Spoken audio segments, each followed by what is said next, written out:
बिस्मिल्लाहिर्रहमानिर्रहीम। आज के प्रोग्राम के साथ मैं हूं नसरुल्लाह मलिक।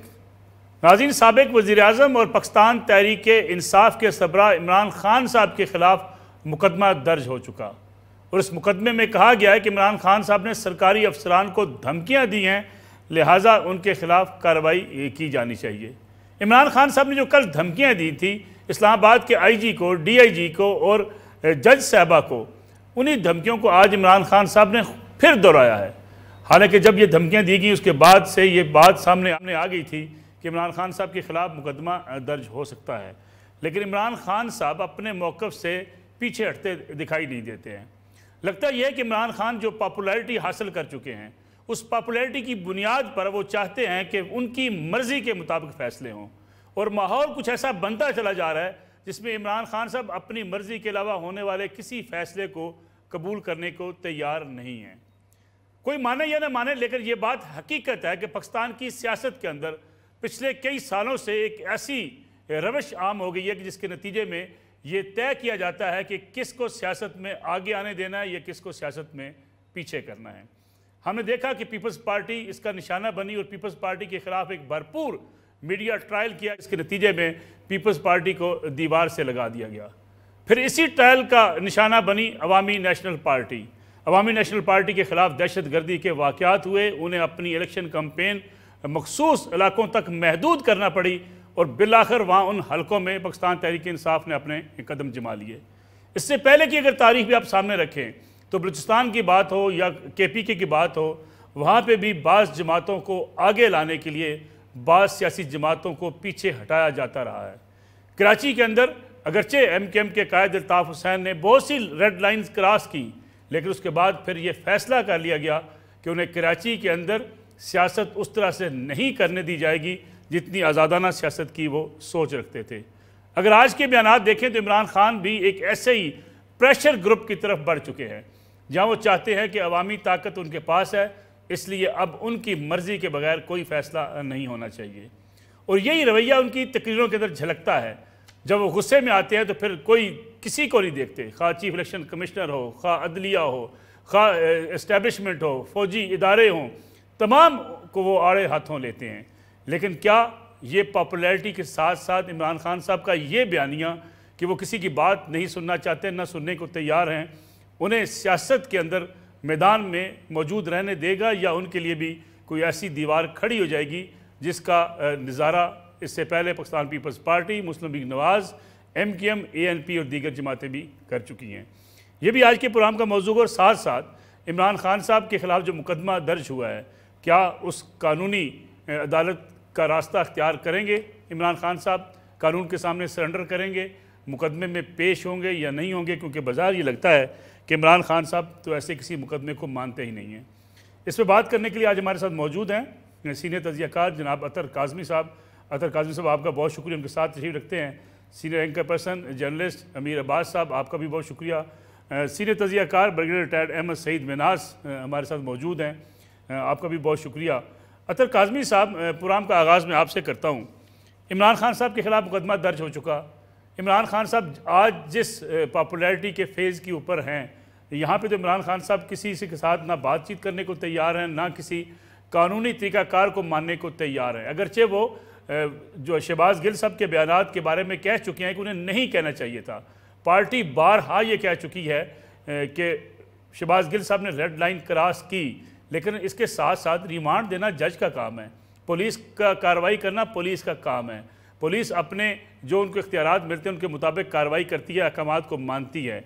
अगर अफसरान को ऐसे धमकियाँ मिलती रहेंगी तो इमरान खान साहब की सियासत फिर किस तरफ जाएगी? देखिए मलिक साहब, इसमें बात यह है कि अगर इमरान खान साहब ने यह कहा होता कि चीफ सेक्रेटरी साहब, आपने इसी मुल्क में रहना है, इसी मुल्क में नौकरी करनी है, आपके लिए, आपके बच्चों के लिए पाकिस्तान की ज़मीन तंग कर देंगे, नवाज शरीफ से हिसाब मांगने वालों, बहुत सारे ऐसे बयानात हैं जो मैं यहाँ पे दोहरा सकता हूँ। या इस तरह कहा होता जिस तरह राना सनाउल्लाह साहब ने कुछ महीने पहले कहा था कि हर उस अदालत का और जज का घेराव करेंगे जो शहबाज शरीफ के खिलाफ फैसला देगी, फिर तो मुकदमा बनता था। अब उन्होंने कहा है कि जनाब आपने ये ऐसी हरकत की है कि जो इल्ज़ाम है मुबैना तौर पे कि एक शख्स के ऊपर तशद्दुद हुआ, आपकी कस्टडी में हुआ, हम आपको नहीं छोड़ेंगे, हम आपके खिलाफ कानूनी कार्रवाई करेंगे। दूसरी जो जज साहब हैं उनके हवाले से उन्होंने कहा कि आपके खिलाफ भी हम कानूनी कार्रवाई करेंगे, क्योंकि आपकी अदालत के अंदर उस शख्स ने ये मेंशन किया, वहां पे वकला ने ये बात की, लेकिन आपने दोबारा उन्हीं लोगों के हवाले करने को कहा जिनके ऊपर तशद्दुद का इल्जाम है, तो आपके खिलाफ भी कार्रवाई करेंगे। इसमें दहशत गर्दी की दिफात लगा के मुकदमा कायम करना वो शो करता है कि हुकूमत के पास इस वक्त है कुछ नहीं है क्यों नहीं है? आज आप कराची का इलेक्शन देख लें, सारी जमातों ने मिल के इलेक्शन लड़ा और शिकस्त खाई। पंजाब के ज़िमनी इंतखाबात में सारी जमातों ने मिल के इलेक्शन लड़ा और शिकस्त खाई। तो यही वजह है कि जब उनका सियासी बयानिया वोट के अंदर पिट रहा है, तो वो रोज ही कोई कभी मजहब कार्ड, कभी दहशतगर्दी कार्ड, कभी हुब्बुल वतनी कार्ड, वो इस तरह की कोई चीज सामने ले आते हैं। मेरे ख्याल में आपकी बात दुरुस्त है, माजी में ऐसे बयान सामने आते रहे, उसके नतायज भुगत चुकी है पाकिस्तान मुस्लिम लीग नवाज और पाकिस्तान पीपल्स पार्टी भी। इमरान खान साहब जलसों से खिताब करते हुए कहें कि हम आपको छोड़ेंगे नहीं। कानूनी कार्रवाई करना और बात है, पुलिस के खिलाफ जाकर दरखास्त देना और बात है, लेकिन ये कहना हम आपको छोड़ेंगे नहीं। और इससे पहले भी अगर आप शहबाज गिल साहब के ऊपर तशद्दुद बिल्कुल नहीं होना चाहिए, उनके साथ ज़्यादती नहीं होनी चाहिए। शहबाज गिल साहब के बयानात हमें हुकूमत में आने दें, हम रंदा फेरेंगे, आईजी साहब हम आपको पकड़ के वापस लाएंगे, आप जहाँ भी चले गए। ये बयानात क्या किसी मुल्क के अंदर, जमहूरी मुल्क के अंदर इदारों के खिलाफ इस किस्म की बयानबाजी हो सकती है? देखिए मलिक साहब, इस वक्त मुल्क के अंदर माहौल क्या है? आप इस हुकूमत का ट्रैक रिकॉर्ड देखें, जो इन्होंने 24 तारीख को चादर और चारदीवारी के साथ किया, अल्लामा इकबाल की बहू से लेके आम पाकिस्तानी के घरों की दीवारें फलांगी, गेट तोड़े, जो सलूक किया। आपके वजीर दाखिला टीवी पे बैठ के फरमाते हैं कि जहां पे 600 गोला मरवाना था आंसू गैस का, मैंने 650 मरवाया।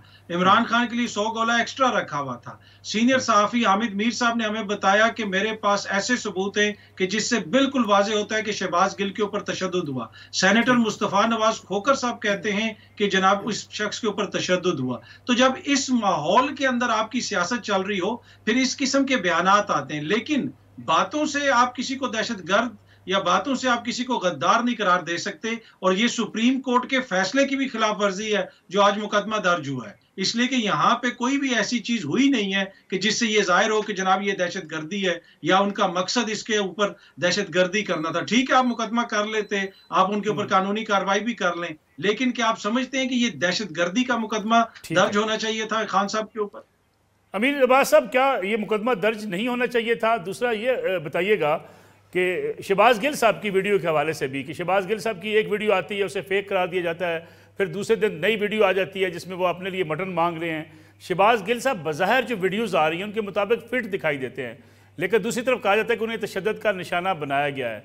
एक इबहाम अपनी जगह पर मौजूद है, हुकूमत वीडियो जारी करती है, PTI उसको चैलेंज कर देती है, लेकिन क्या ये मुकदमा इमरान खान साहब के हवाले से उनके लिए किसी खतरे की घंटी है, या इमरान खान साहब को इसी पॉपुलैरिटी की जो लहर है इसमें बह जाएगा? बहुत शुक्रिया मलिक साहब, यही वापसी से ही पीछे की तरफ सफर करते हैं। आपके सवाल के आखिरी हिस्से से जवाब शुरू करते हैं और वापस जाते हैं।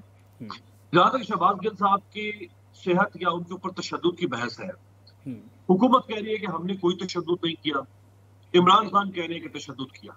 हुकूमत कह रही, एक बहस हो रही है, तशद्दुद हुआ है नहीं हुआ, हुआ है नहीं हुआ। ठीक, अब इसमें होना क्या चाहिए था? हुकूमत एक बोर्ड बना देती, एक वफ्द बना देती, जो वक्त जाके 6 से 7 रुपये लोगों पर होता, वो जाके शहबाज गिल से मुलाकात कर लेता। ठीक है, उस वक्त में नसरुल्लाह मलिक साहब जैसा एक साथी हो जाता। उस वक्त में वकला की जो सुप्रीम कोर्ट बार या फलानी ढमकानी एसोसिएशन का एक वकील होता। उस वक्त में हुकूमत human rights commission of Pakistan, इंसानी हुकूक कमीशन का एक रुकन शामिल कर देते, और उस वक्त में एक PTI और एक ऑपोजिशन का सियासतदान शामिल कर देते। बिल्कुल ठीक। ये 6-7 लोग जाके शहबाज गिल को मिलते, शहबाज गिल उनको बता देता कि भाई मुझे इन्होंने नफ्सियाती टॉर्चर किया है, या मुझे इन्होंने जिनसी टॉर्चर किया है, या मुझे इन्होंने जिस्मानी टॉर्चर किया है। वो दिखा देता कि मेरे बटक्स के ऊपर या मेरी कमर के ऊपर कहाँ पे कोई निशान है या कुछ तशद्दुद है, ये कौन सी इन्होंने मुझे कोई कुल्हाड़े मेरे पर चलाए। हुकूमत ने भाव पैदा किया।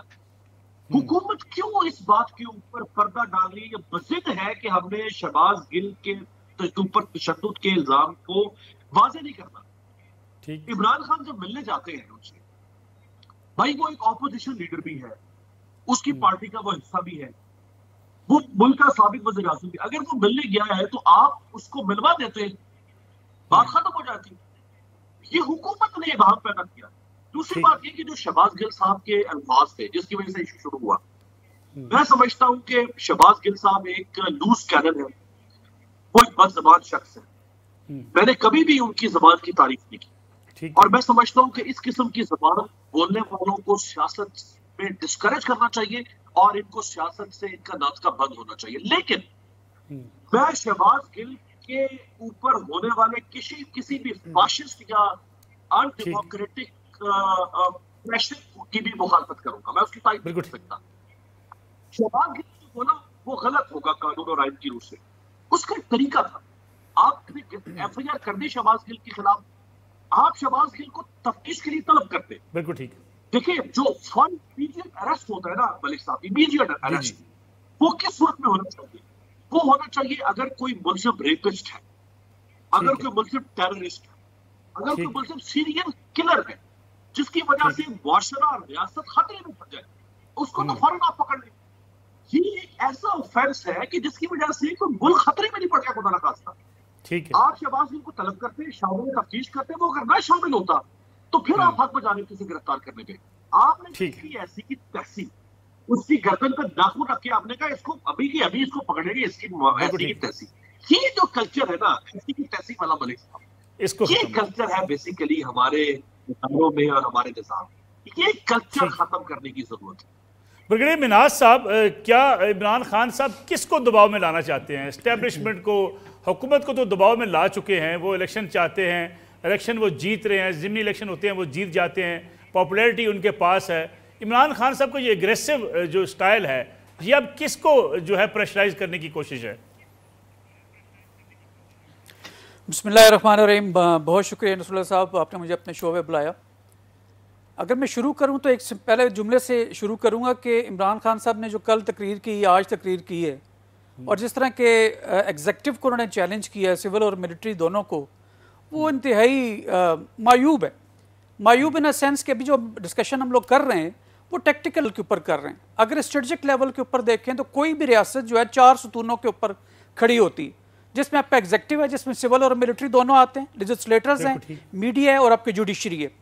अगर आप पीछे मुड़ के अगर देखें तो इन चारों चीज़ों को इमरान खान साहब ने अपनी पॉपुलैरिटी जो है, वो जो हमेशा से खुशपसंदी उनकी एक पर्सनल लिमिटेशन है, जहाँ पे वो एक इंतहाई पॉपुलर लीडर हैं तमाम सर्वेस के मुताबिक इस वक्त, उतनी जिम्मेदारी भी उनके ऊपर आयद होती है कि वो उसी तरह डिलीवर करें कि जैसे कि पाकिस्तान के लोग या पाकिस्तान उनसे डिमांड करता है। अभी आप देखें तो उन्होंने मीडिया को 2 हिस्सों में तकसीम कर दिया है। बॉल और ARY को जिस तरह वो करते हैं, सॉरी अगर मैं किसी चैनल का नाम ले रहा हूँ, मुझे प्रोटोकॉल्स का नहीं मालूम, लेकिन आपके मीडिया जो है 2 हिस्सों में वाजे में तकसीम हो चुके हैं, प्रो इमरान है कि अगेंस्ट इमरान। आपने मीडिया वाले सतून को हिला दिया। जुडिशरी की अगर बात करें तो जुडिशरी के अंदर भी जिस तरह वो तनकीद करते चले आए, उसको अगर देखें लाहौर हाई कोर्ट को जिस तरह मलाइन की है, तो लाहौर हाई कोर्ट और rest of the high court जिस तरह से वो बात करते रहे, उस सतून को भी हिलाया उन्होंने। जहाँ तक लेजिस्लेशन का ताल्लुक है, लेजिस्लेटर्स का ताल्लुक है, तो आपने चोर, डाकू और करप्ट और पता नहीं क्या कुछ कह के अपने जिस पार्लियामेंट का वो खुद हिस्सा है, इंटरनेशनल और डोमेस्टिक लेवल के ऊपर उसकी बेतौकीरी कर दी है। आपने उस सतून को भी हिलाया अपनी जगह से। Last but not the least, the most important thing, आपका जो एग्जेक्टिव्स हैं जिन्होंने मुल्क चलाना है, सिविल ब्यूरोक्रेसी आपकी, जिसमें आपके एडमिनिस्ट्रेट्स भी आ जाते हैं, आपके ये सारे आपके DMG के लोग, सारे जो लोग आते हैं, आप उनको थ्रेटन कर रहे हैं कि उनको एक सिटिंग गवर्नमेंट अगर कोई ऑर्डर कर रही है तो अपनी पसंद से वो नहीं कर रहे हैं, उनको एक एग्जेक्टिव ऑर्डर मिल रहे हैं जिसकी उन्होंने करनी है। आप उनको ओपन थ्रेट करेंगे तो कल आपका मुल्क कैसे चलेगा? जब मुल्क आपका रुक जाएगा तो फिर आप दुनिया के लेवल के ऊपर आप एक जिम्मेदार मुल्क की हैसियत के तौर पर नहीं देखे जा सकते। और लास्ट, मिलिट्री इस्टेब्लिशमेंट, जिस तरह मिलिट्री इस्टेब्लिशमेंट के मुतालिक फेक न्यूज़ का इनके लोग हिस्सा बने हैं, PTI की, अगेन मुझे बहुत दुख होता है, हालांकि वो अगेन बात कि PTI की बहुत पॉपुलैरिटी है, लेकिन एक गैर जिम्मेदार अप्रोच के साथ अगर वो चलेंगे, जिसमें आप नंबर 1 जो चीफ आर्मी स्टाफ है उनके मुतालिक फेक न्यूज़ फैलाएंगे, आप न्यूक्लियर वेपन्स को जलसों के अंदर डिस्कस करेंगे, आप सीनियर ऑफिसर्स और जवानों के दरमियान तफरीक पैदा करने की कोशिश करेंगे, तो ये रिटेलिएशन तो फिर आएगी। तो मेरे ख्याल में अभी भी जो गवर्नमेंट है, जो एग्जेक्टिव्स हैं, उन्होंने उस तरह का एक्शन नहीं लिया जिस तरह के शायद मैं एक्सपेक्ट कर रहा था। मिन्हाज साहब, एक कमर्शियल ब्रेक प्रोग्राम में शामिल करते हैं, वापस आते हैं।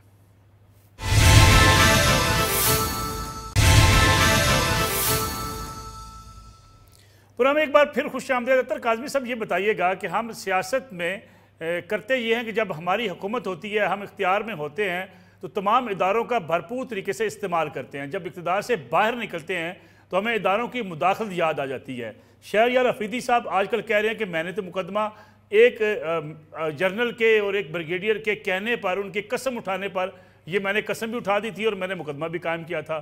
जो है फैसल वाडा साहब कहते हैं, फवाद चौधरी साहब कहते हैं कि कैबिनेट में उनसे पूछा गया, कोई सबूत उनके पास नहीं था। राना सनाउल्लाह को अगर आप हीरन के मुकदमे में, इतने संगीन मुकदमे में गिरफ्तार करते हैं, शाहिद हक्कान अब्बासी साहब को आप गिरफ्तार करते हैं, बाद में कहते हैं कोई सबूत नहीं मिला।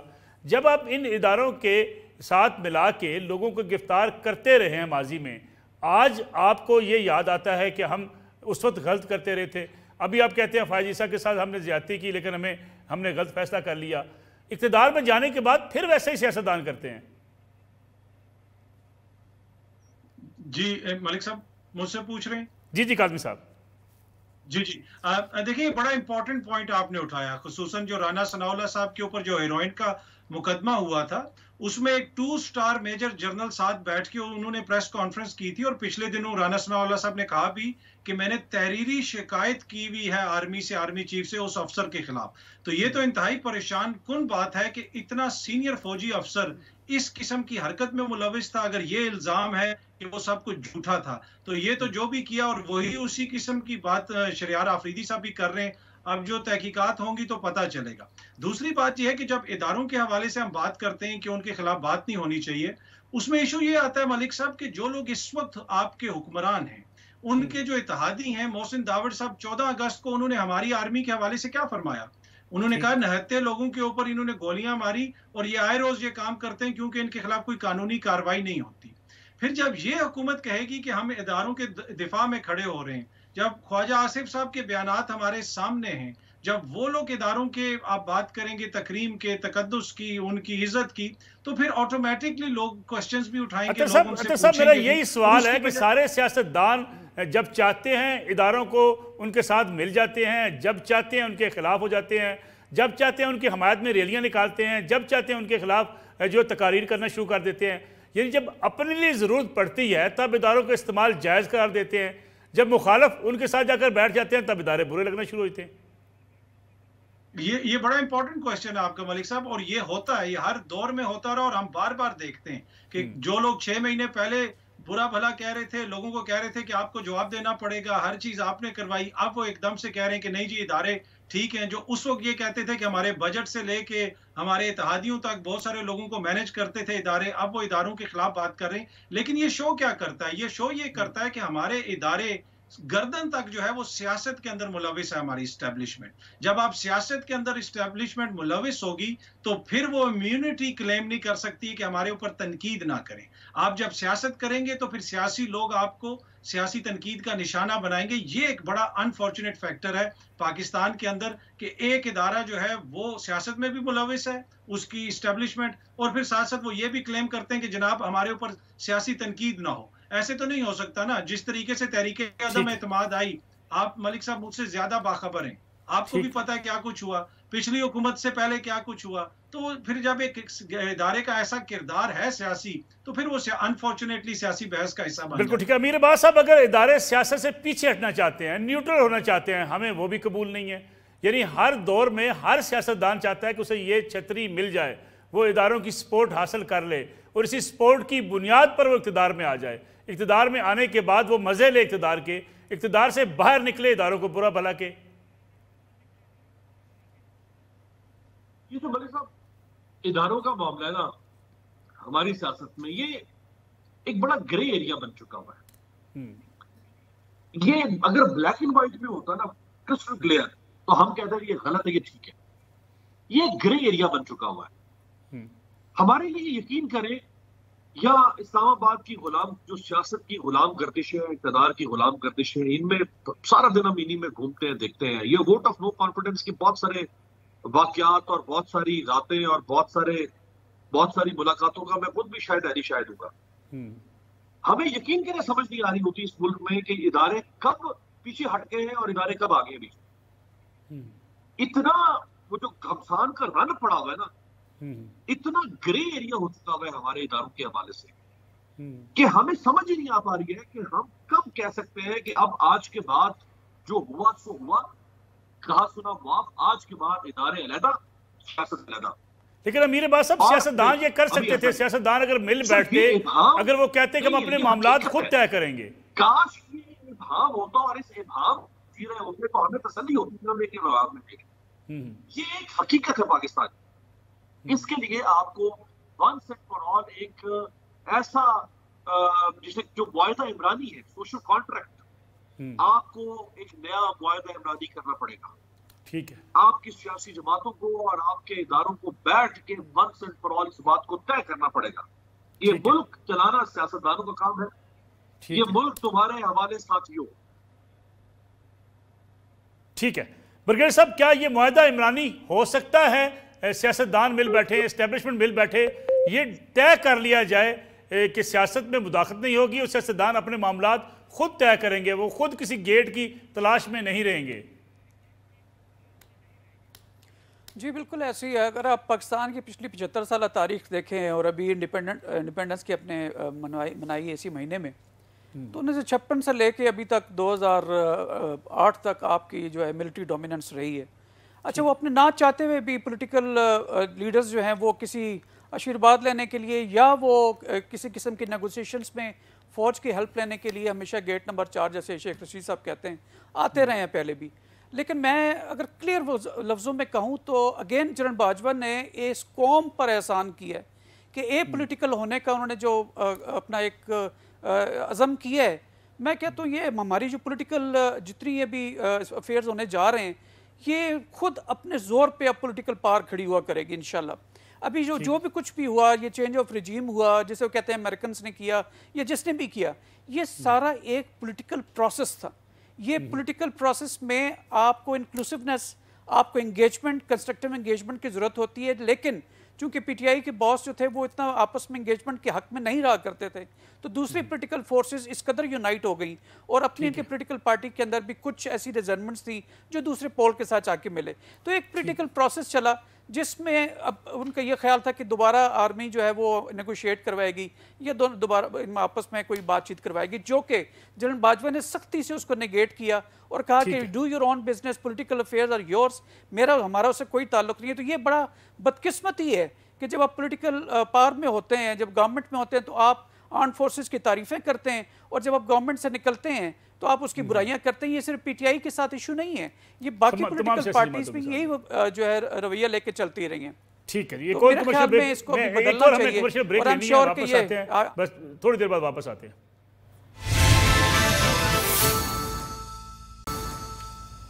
प्रोग्राम एक बार फिर खुश आमदेद। अतर काज़मी साहब, ज़रा मुख्तसरन ये बताइएगा कि इमरान खान साहब की लाइव तकारीर पर पाबंदी लग गई। मियाँ नवाज शरीफ साहब इस मरले से गुजर चुके हैं, अल्ताफ़ हुसैन साहब इसी मरले में, उनके ऊपर भी पाबंदी है। इमरान खान साहब भी उसी तरह डील होंगे जैसे मियाँ नवाज शरीफ और अल्ताफ़ हुसैन डील हुए, इनकी सियासत भी उसी तरीके से उसको धचका लगेगा या इमरान खान साहब को कोई फ़र्क नहीं पड़ेगा? देखिए, हमारी सियासत और सहाफत, मैं अक्सर कहता हूं कि ये 90 की दिहाई में फंसी हुई है, 2 कॉलमी खबर या किसी बैठक के अंदर बैठ के कोई जोड़ तोड़ कर लेना। अब ये पीटीवी का दौर तो है नहीं है, ना ही ये सिर्फ इलेक्ट्रॉनिक मीडिया का, ये सोशल मीडिया का दौर है। आज के आप फिगर्स उठा के देख लें कि पूरी दुनिया में लोगों ने कितना ज्यादा इमरान खान को देखा यूट्यूब के ऊपर। आने वाले दिनों में आपको तूफान नजर आएगा टिकटॉक के ऊपर इमरान खान के हर जुमले का। इस दौर के अंदर इस तरह की पाबंदियों से कोई फर्क नहीं पड़ता। जहां तक मियां साहब का ताल्लुक और अल्ताफ हुसैन साहब का ताल्लुक है, थोड़ा सा केस डिफरेंट था। अल्ताफ हुसैन साहब के ऊपर जिस तरह के मुकदमात थे, जिस किस्म की उन्होंने तकारीर की थी, मियां साहब के हवाले से भी आपको पता है अदालती फैसले वगैरह थे, लेकिन वो भी सोशल मीडिया का इस्तेमाल करते थे, वो यूट्यूब पे आते थे हर जगह पे। लेकिन खान साहब की जो पॉपुलैरिटी लेवल है वो बिल्कुल कंप्लीटली डिफरेंट है। इस डिजिटल दौर में मेरे ख्याल में आज तो इमरान ने पाबंदी लगा के खान साहब के साथ बहुत बड़े फेवर किया। मैंने तो इतना कभी भी ट्रैफिक नहीं देखी डिजिटली, अभी मैं सारी चीजें मॉनिटर कर रहा था। अनप्रेसिडेंटेड ट्रैफिक हमने देखी है जो ऑनलाइन हर बंदा देख रहा है। तो मेरे ख्याल में इससे कोई फर्क नहीं पड़ेगा, वो बेशक पाबंदी वगैरह लगा भी नहीं। अमीर अब्बास साहब, खान साहब पर पाबंदियां मजीद बढ़ेंगी या सिर्फ लाइव तकारीर पर भी पाबंदी रहेगी? बिल्कुल जी, पाबंदियां उन पर बढ़ेंगी। और मेरे तो अपने इदारे को बोल को इमरान खान साहब जब पंडाल में पहुंचे तो उनके पहुंचते साथ ही बोल को ऑफर कर दिया गया ना सिर्फ इस्लामाबाद की केबल्स पे बल्कि पूरे पाकिस्तान की केबल्स के ऊपर। मैं समझता हूँ कि ये एक फाशिस्ट टूल है मलिक साहब, फाशिज्म। इदारों को बंद करने से क्या फायदा होगा? इमरान खान जी सॉरी मैंने कहा इदारों से बंद करने से क्या फायदा होगा? साफी बेरोजगार होंगे।